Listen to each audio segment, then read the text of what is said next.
Bonjour à tous, nous sommes toujours au Salon des maires grâce à AMF TV. Qu'est-ce qui fait selon vous la réussite d'un couple? Eh bien vous le savez, c'est la confiance. Et c'est bien de confiance et d'harmonie dont nous allons parler maintenant avec nos deux invités. Marielle Muret-Baudouin, vous êtes maire de Noyal-sur-Vilaine et présidente de l'association des maires d'Ille-et-Vilaine. Et Yannick Nicole, vous êtes secrétaire générale de mairie et vous êtes présidente de l'association des secrétaires généraux de mairie d'Ille-et-Vilaine. Alors, vous êtes toutes les deux à l'origine d'une charte qui définit un peu les rôles du maire et du secrétaire général de mairie pour que ça fasse un bon binôme, si j'ose dire. Qu'est-ce qu'un bon binôme, Yannick Nicole? Alors, un bon binôme, c'est une rencontre de deux personnes qui doivent avoir une confiance, une loyauté, qui doivent faire preuve de transparence et pouvoir s'appuyer l'un sur l'autre, en fait. Effectivement, c'est la rencontre de deux personnes. Il y a le maire qui va avoir la vision politique et le secrétaire ou la secrétaire générale de mairie qui va appliquer cette décision. Donc il faut absolument du dialogue, de l'écoute et de la compréhension. Souvent les petits heurts, ils viennent d'un manque de communication ou d'une incompréhension. Donc ce duo, ce binôme, il est clé pour faire marcher, pour faire fonctionner nos communes. Alors pour qu'on soit bien clair, quelles sont les prérogatives de chacun pour que personne n'empiète sur le rôle de l'autre?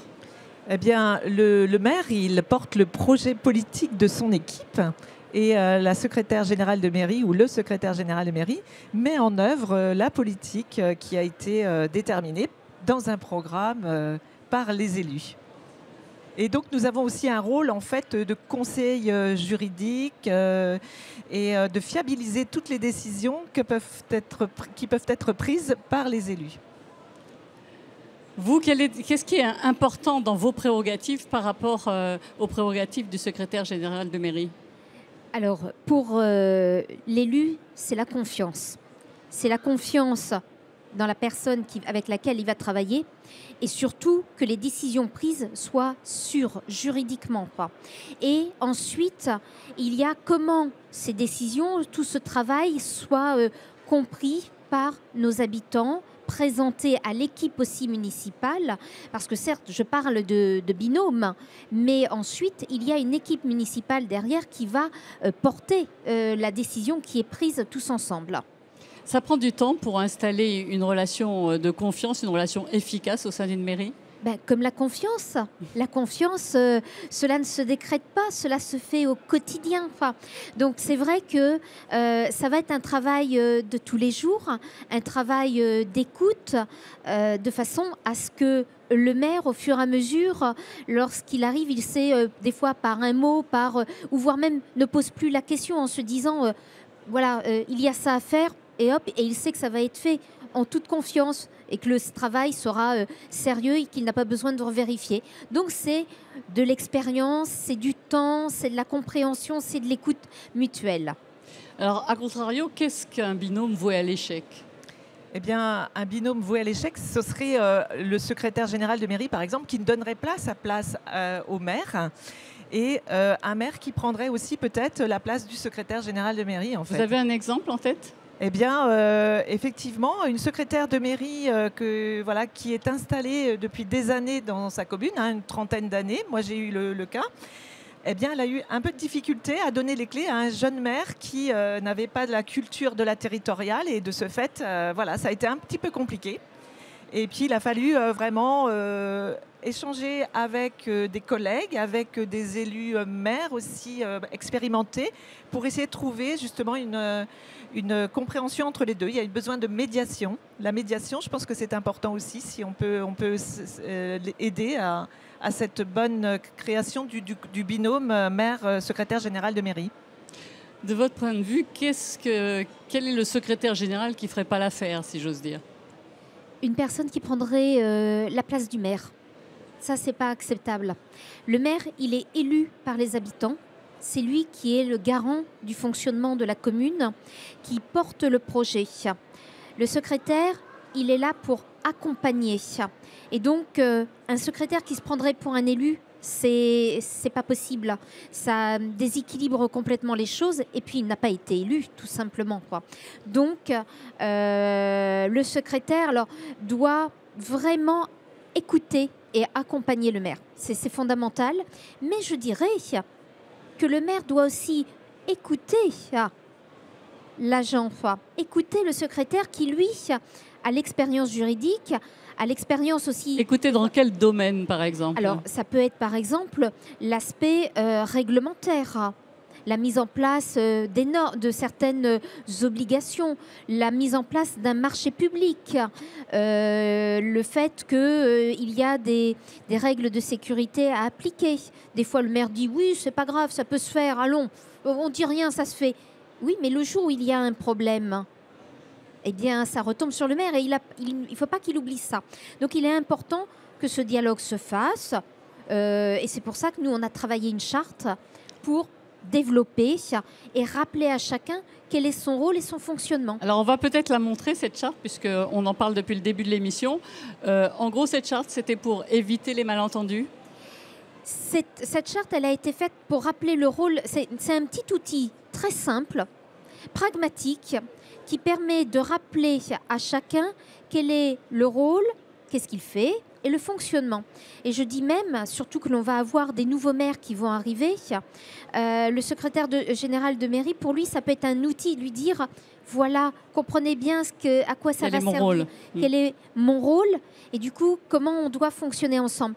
Et puis, au cours des années, tous les ans, on fait un entretien, une évaluation annuelle. Ça peut être une manière de dire, l'année dernière, on s'était basé là-dessus, on en avait tiré tel et tel point, on était satisfait. Rebalayons les points ensemble. Est-ce que le rôle de secrétaire général de mairie a évolué avec peut-être plus de technicité? Oui, tout à fait. Moi qui ai une expérience de 38 ans, j'ai remplacé des secrétaires de mairie qui étaient instituteurs à cette époque-là. Et donc, il a fallu construire le métier finalement au quotidien des élus. Donc, c'est vrai qu'avec la décentralisation et le transfert de compétences, nous-mêmes, nous avons été obligés de monter en compétences sans s'en rendre compte d'ailleurs. Ça s'est fait petit à petit. Et aujourd'hui, en fait, déjà depuis au moins une bonne dizaine d'années, j'ai vu, moi, le métier complètement se transformer. Et disons, avec le numérique, c'est devenu très, très technique, ce qui nous demande une expertise beaucoup plus grande, que ce soit en finance, en ressources humaines, etc. Oui, voilà, tous les outils de développement et la multitude de mails fait que nous devons être extrêmement experts dans plusieurs domaines. Alors aujourd'hui, d'ailleurs, on ne recrute pas au même niveau les secrétaires généraux de mairie qu'auparavant. Eh bien, en fait, ce qui se passe, c'est qu'il y a une évolution, effectivement, et l'Association des maires de France a travaillé avec les 26 propositions pour revaloriser notre métier. Et c'est vrai que ce matin, d'ailleurs, à la table ronde, il a été question d'un DU qui a été mis en place dans le Puy-de-Dôme.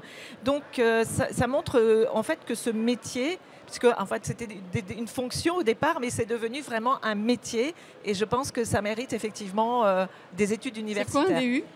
Diplôme universitaire. Merci. Voilà.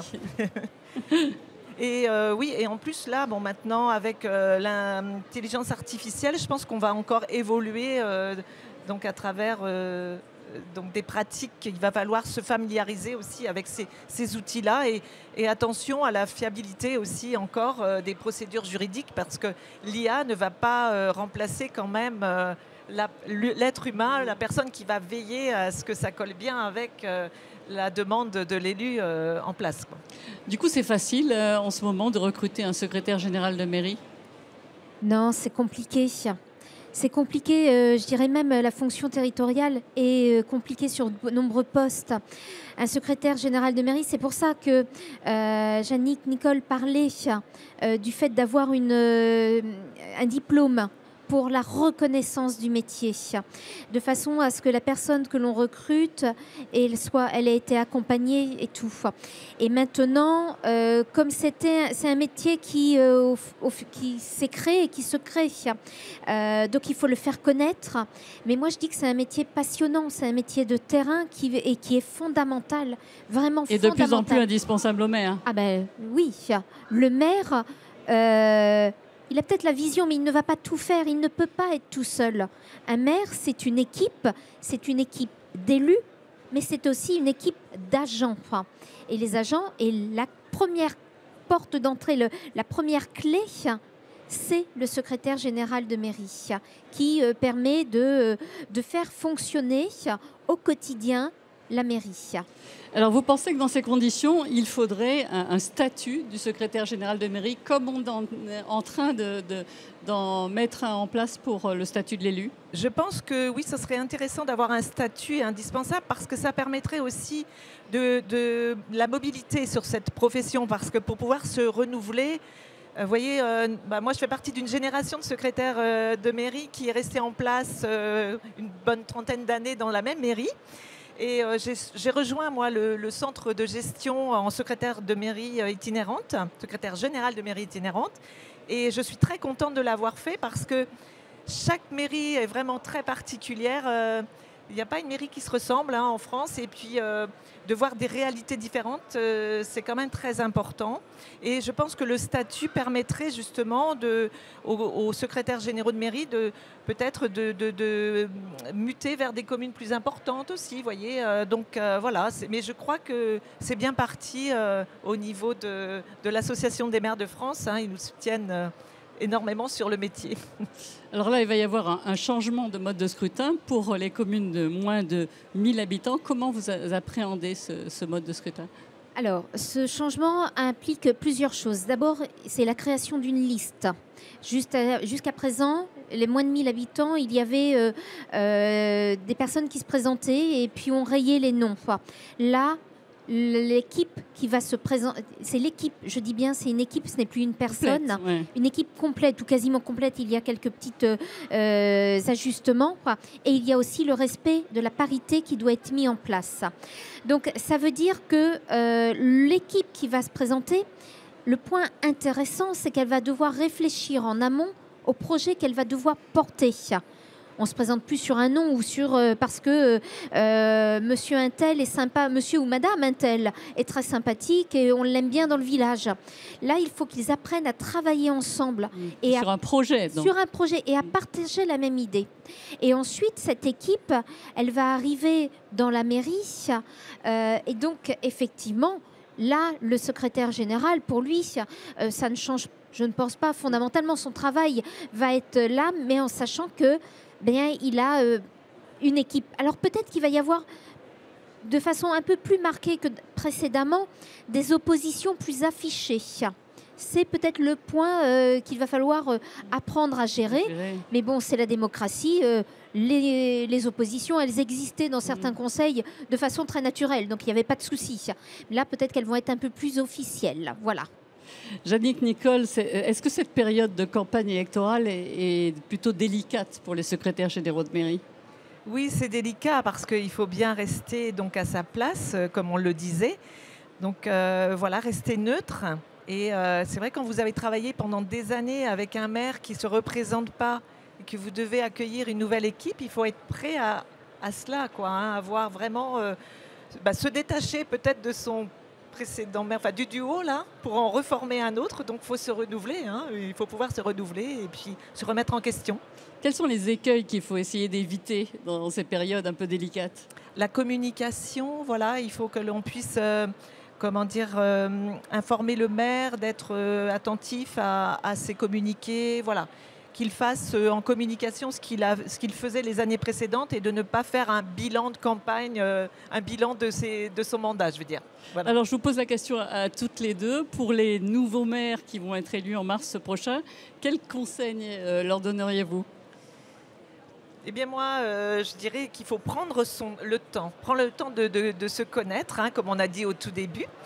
Ne pas hésiter à s'appuyer sur l'expertise justement du secrétaire général de mairie en place parce qu'il a la connaissance du territoire et donc il peut lui éviter peut-être des écueils. Donc voilà ce que je pourrais dire. Moi j'ai envie de dire à la nouvelle équipe, ayez confiance, continuez à vous engager, à être mobilisés sur le terrain, à écouter vos habitants et vos agents dans les communes qui sont des ressources fondamentales, des ressources du quotidien pour que justement nous puissions développer les projets qui nous tiennent à cœur.